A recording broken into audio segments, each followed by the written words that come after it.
우리가 호모사피엔스로 태어난 뒤 지금처럼 인간다운 삶을 누리게 된 건 사실 그리 오래된 일이 아닙니다. 자동차를 타고 비행기를 타고 하늘을 날고 인터넷과 세탁기를 사용하는 삶은 인류 역사로 보면 정말 찰나와 같은 최근의 일일 뿐이에요. 불과 수천 년 전까지만 해도 우리 조상들은 덤불 사이에서 맹수가 튀어나오지 않을까 긴장하며 조심조심 정글을 지나가곤 했습니다. 그리고 정말 그 포식자가 눈앞에 나타나는 순간 그건 곧 인생의 마지막 장면이 되는 경우가 많았습니다. 특히 그 맹수가 호랑이였을 때는 더더욱 그랬죠. 여러분 안녕하세요. 자, 만약 현대의 숲속 한가운데서 사람과 호랑이가 딱 마주치게 된다면? 그리고 호랑이가 눈앞의 인간을 적이 아니라 오히려 손쉬운 먹잇감으로 인식하게 된다면 과연 어떤 일이 벌어질까요? 물론 이 거대한 고양이과 동물이 뛰어오르기 직전에 무슨 생각을 하는지 우리가 알 수는 없습니다. 하지만 그 점프가 누군가의 인생 마지막 순간으로 이어지는 경우가 적지 않다는 슬픈 현실은 특히 19세기에서 20세기 초반 사이의 인도에서 수많은 사례로 잘 알려져 있습니다. 그리고 바로 그 인도에서 자연과 인간 사이의 비극적인 충돌을 상징하는 잊지 못할 사건이 벌어졌습니다. 그것은 사람을 잡아먹는 호랑이가 등장한 일이었죠. 여러분, 여기는 토픽입니다. 그럼 지금부터 시작해볼까요?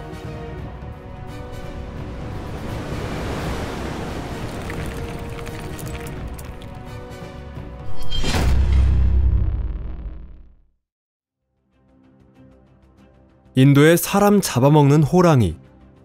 사람 잡아먹는 호랑이를 주제로 한 책이나 영화는 꽤 많지만 그 대부분은 사냥꾼이나 마을 사람들의 증언, 기록, 보도, 그리고 직접적인 체험담을 바탕으로 만들어진 이야기들입니다. 당연한 일이죠. 사람 잡는 호랑이에게 목숨을 잃은 사람은 수천 명에 달한다는 신뢰도 높은 증거들이 남아있기 때문입니다. 그 중에서도 가장 유명한 사례는 단연 찬파왓 암컷 호랑이 사건일 겁니다. 이 외에도 이름을 남긴 사람 잡는 호랑이들은 적지 않습니다.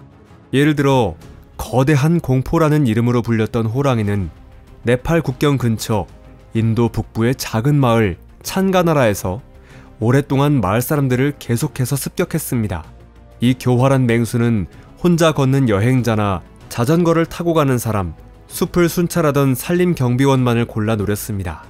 공식 기록에 따르면 이 호랑이에게 희생된 사람은 8명으로 집계되었으며 1969년 사냥꾼 덴버 콜먼 박사에 의해 사살되었습니다.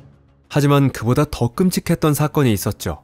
비만 샨카르의 호랑이라 불린 이 맹수는 진짜 재앙 그 자체였습니다. 1940년대 이 호랑이는 인도의 여러 마을에 공포를 퍼뜨리며 무려 100명이 넘는 사람들을 목숨을 잃게 한 것으로 전해집니다. 지역 주민들과 경찰이 온 힘을 다해 잡으려 했지만 번번이 실패했고 그때마다 새로운 희생자가 생겼습니다. 결국 마을 사람들은 이 호랑이를 인간의 힘으로는 감당할 수 없는 악마 같은 존재로 여기게 되었죠. 마침내 함정을 이용해 겨우 사살하는 데 성공했습니다. 흥미로운 점은 이 호랑이를 잡은 인물이 이전 작전 중 죽을 뻔했던 경험이 있음에도 불구하고 다시 한번 목숨을 걸고 싸움에 나섰던 사냥꾼 이스마일이었다는 사실입니다. 사람 잡는 호랑이의 습격 앞에서 마을 사람들은 공포에 질려 아무것도 하지 못한 채 그저 떨고만 있었습니다. 그런 절망적인 분위기 속에서도 소수의 용기 있는 사냥꾼들만이 두려움을 무릅쓰고 맞서 싸웠습니다. 예를 들면 케넷 앤더슨이라는 사냥꾼 덕분에 조울라기리의 사람 잡는 암컷 호랑이를 처치할 수 있었습니다. 이 암컷 호랑이는 야생동물보다 인간이 훨씬 사냥하기 쉽다고 여겼고 오랜 시간 동안 사람만을 노렸던 겁니다.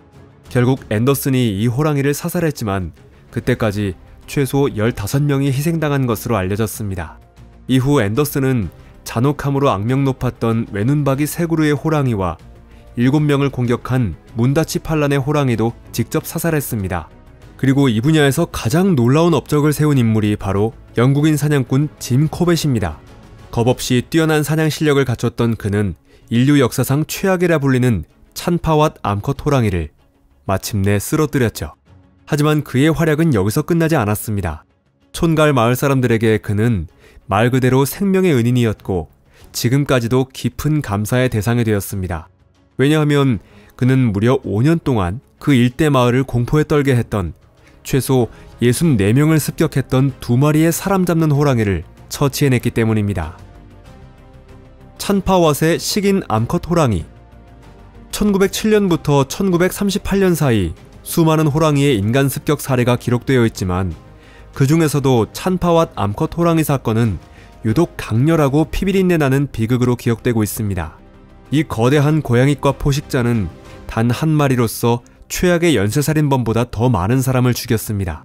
인도와 네팔을 넘나들며 이 호랑이의 탈을 쓴 악마가 목숨을 앗아간 사람은 무려 436명에 달합니다.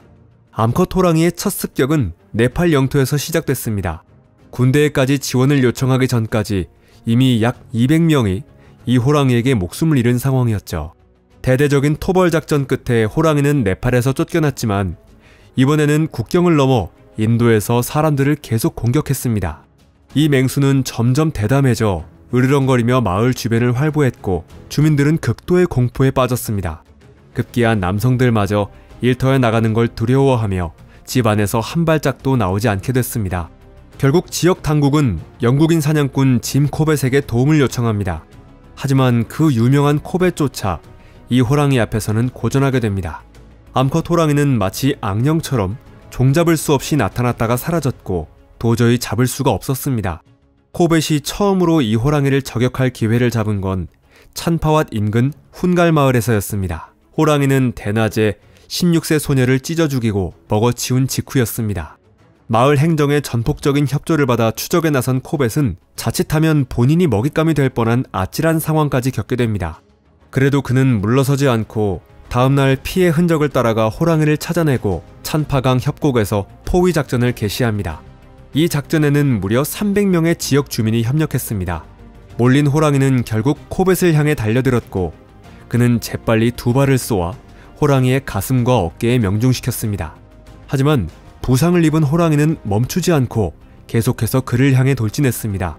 두 사람의 거리가 6m도 안 남았을 때 코벳의 세 번째 총탄이 호랑이의 다리를 꿰뚫었고 막 뛰어오르려던 짐승의 움직임을 멈추며 이 긴 비극의 마침표를 찍었습니다. 결정적인 이 한 발은 훈갈 마을 행정에서 빌려준 예비 라이플로 쓴 것이었습니다. 코벳과 함께 찍힌 사살된 호랑이의 사진은 곧 전 세계로 퍼져나갔습니다. 하지만 코벳의 명성은 그걸로 끝나지 않았습니다. 그는 이후에도 사람 잡는 호랑이 19마리, 식인 표범 14마리를 더 사살했습니다. 그 공로를 기려 인도 정부는 한 국립공원의 이름을 짐 코벳 국립공원이라 명명했습니다. 찬파왓 암컷 호랑이에 대해서는 사후 해부 결과 송곳니 중 하나가 부러져 있었고 나머지 하나도 심하게 금이가 있었던 것으로 밝혀졌습니다. 아마 이 송곳니의 손상이 그녀가 인간을 공격하기 시작한 최초의 계기가 되었던 것 같습니다. 그런 상태로는 더 이상 야생동물을 제대로 사냥할 수 없었기 때문이죠. 결국 암컷 호랑이는 굶어 죽느냐 아니면 더 손쉬운 먹잇감을 선택하느냐는 기로에 놓인 셈이었죠. 그리고 그녀가 택한 건 살아남는 길이었습니다. 다만 네팔 출신의 전문 사냥꾼 피터 번은 전혀 다른 견해를 내놓았습니다. 그의 주장에 따르면 이 호랑이가 처음 사람 고기를 먹게 된 건 새끼들을 지키기 위해 사냥꾼들과 싸우던 중이었습니다. 그 일은 히말라야 네팔 쪽의 루팔이라는 마을 근처에서 벌어진 일이라고 합니다. 호랑이는 자신의 새끼를 다치게 한 인간에게 분노를 느꼈고 동시에 인간의 살이 매우 부드럽고 먹기 쉬운 고기라는 사실도 알게 됐다는 겁니다. 어딘가 너무 미화된 이야기 같지 않나요? 아니 오히려 이 잔혹한 맹수를 두둔하려는 쪽으로 들릴 수도 있겠네요. 포자르스키의 식인 호랑이. 혹시 사람 잡는 호랑이의 시대는 이미 지나갔다고 생각하셨다면 그건 아주 큰 오산입니다. 전혀 그렇지 않아요. 20세기 말 무렵에는 인도나 네팔에서 식인 호랑이 이야기가 거의 들리지 않게 되었지만 이번엔 러시아 극동의 우수리 타이가에서 불길한 소식이 들려오기 시작했습니다. 이 지역에서는 벵골 호랑이를 대신해 마찬가지로 강력하고 위험한 우수리 호랑이가 지배하고 있습니다. 그리고 다시 한번 인간과 호랑이 사이에서 생존권을 둘러싼 목숨 건 싸움이 격화되기 시작한 거죠. 이 러시아 타이가에서 상황을 악화시킨 주범은 값비싼 호랑이 가죽이나 뼈, 내장을 노리고 밀렵을 벌이는 밀렵꾼들이었습니다. 포자르스키 사건이야말로 인간과 자연 사이 갈등의 마지막 장이 되길 바랄 뿐이에요. 이 이야기는 1997년 12월 3일 비킨 지역의 밀렵 단속팀 타이가에 걸려온 한 통의 전화로 시작됩니다. 내용은 소포리노예 마을의 사냥꾼이 호랑이에게 습격당했다는 제보였죠. 현장에 급히 출동한 조사팀은 실제로 호랑이의 공격이 있었다는 증거를 발견했습니다. 그중 하나는 폭이 무려 13.5cm에 달하는 거대한 발자국이었습니다. 그리고 현장에서 약 100m 떨어진 지점에서 피해자의 시신 일부가 발견되었습니다. 조사 결과 이 남성은 밀렵꾼이었고 죽기 직전 호랑이 새끼를 쏴 죽였으며 어미 호랑이에게도 부상을 입힌 것으로 드러났습니다. 그는 호랑이 가죽을 팔아 스노모바일 한 대, 이름하여 브란을 손에 넣었지만 그 물건은 결코 그에게 행운을 가져다 주지 못했습니다. 이런 정황을 보면 어미 호랑이가 자식을 죽인 복수를 하려 했다고도 볼 수 있죠. 동물의 세계에서도 복수는 결코 드문 행동이 아니며 특히 호랑이에게는 그런 경향이 더 뚜렷하게 나타납니다. 게다가 이번 경우엔 호랑이에게 중요한 번식지이자 사냥터였던 영역을 지키기 위한 싸움이라는 의미도 있었습니다. 하지만 이 가설은 곧 뒤집히게 됩니다. 왜냐하면 아무리 큰 암컷 호랑이라도 발자국 크기가 10cm를 넘지 않는데 이번엔 13.5cm였기 때문이죠. 이런 크기의 발자국을 남길 수 있는 건 수컷 호랑이뿐입니다. 수색대 지휘관 유리 트루시 소장은 발자국을 관찰하던 중 호랑이가 한쪽 다리를 절고 있었다는 점을 눈치챘습니다. 아마도 사냥꾼이 먼저 호랑이에게 부상을 입혔던 걸로 보였습니다. 그러나 조사 끝에 밝혀진 사실은 사냥꾼이 호랑이를 쏜 건 호랑이가 멧돼지를 먹고 있을 때였다는 거죠. 부상을 입은 호랑이에게 복수를 두려워한 이 밀렵꾼은 현장에서 무려 7km나 떨어진 둔카이 노인의 오두막으로 도망쳤습니다. 노인은 그에게 복수 당하기 전에 숲에서 도망치라고 강하게 충고했습니다. 만약 그가 말을 들었더라면. 실제로 호랑이는 그 오두막을 찾아냈고 눈 위에서 며칠 동안 숨어서 매복하고 있었던 것으로 남은 흔적들을 통해 밝혀졌습니다. 그리고 마침내 그 기다림은 결실을 맺었습니다. 하지만 이야기는 거기서 끝나지 않았습니다. 그가 죽은 지 일주일 후인 1997년 12월 10일 소보리노예 마을에서 또 한 명의 주민 안드레이가 실종됐다는 신고가 들어옵니다. 실종된 장소는 앞선 습격이 벌어졌던 비킨강 유역과 거의 같은 지역이었습니다. 안드레이는 자신이 설치해둔 덫을 확인하러 그곳에 갔다고 합니다. 12월 15일 소보리노예 주민 5명으로 구성된 수색대가 현장으로 향하는데요. 그 중에는 실종된 안드레이의 아버지도 있었습니다. 비킨강 근처의 사냥 오두막 인근에서 수색대는 호랑이 습격의 흔적을 발견합니다. 정황상 호랑이는 약 5m 거리에서 갑자기 덮친 것으로 보였습니다.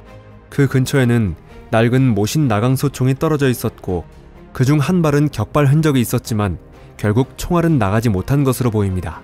아버지는 오두막에서 약 40m 떨어진 곳에서 아들의 시신을 발견했습니다. 하지만 그 시신은 이미 뼈조차 남아있지 않았습니다. 피에 젖고 찢겨진 옷 속에서 손목시계와 작은 십자가 하나만이 남아있었습니다. 두 번째 희생자가 발생하자 마을 전체가 긴장에 휩싸였습니다. 12월 말 수백 명의 무장한 사냥꾼들이 카마즈 트럭을 타고 모여 부상당한 채 약해진 호랑이를 포위합니다. 호랑이의 마지막 점프는 자동소총에서 퍼부어진 수십 발의 총알로 막히고 말았습니다. 쓰러진 호랑이는 몸길이 2.7m에 달하는 거대한 수컷이었습니다. 그 몸에는 새로 입은 총상 외에도 예전부터 있었던 총알 자국들이 여러 개 발견됐습니다. 이 호랑이의 가죽은 박제로 만들어져 블라디보스토크 박물관에 기증되었습니다. 하지만 이 포자르스키의 호랑이는 우수리 숲에서 나타난 마지막 식인 호랑이는 아니었습니다. 최근 러시아 언론에서는 산림감시원이 호랑이에게 살해당했다는 뉴스가 보도되었고 2025년 4월 4일 같은 호랑이가 우데게 전설 국립공원 직원을 공격하다 사살되었습니다. 인도에서도 지금 이 순간에도 호랑이의 인간 습격은 계속 보고되고 있습니다. 다만 인도에서는 식인 호랑이로 공식 인정되려면 최소한 4명 이상을 잡아먹은 경우에 한정됩니다. 자연은 가장 강하고 가장 위험한 존재인 호랑이를 통해 지금도 여전히 인간과의 끝없는 싸움을 이어가고 있는 것입니다. 이번 영상이 흥미로우셨다면 좋아요 눌러주시고 SNS 공유도 부탁드려요. 시청해주셔서 감사합니다. 그럼 다음 시간에 또 만나요. 안녕히 계세요.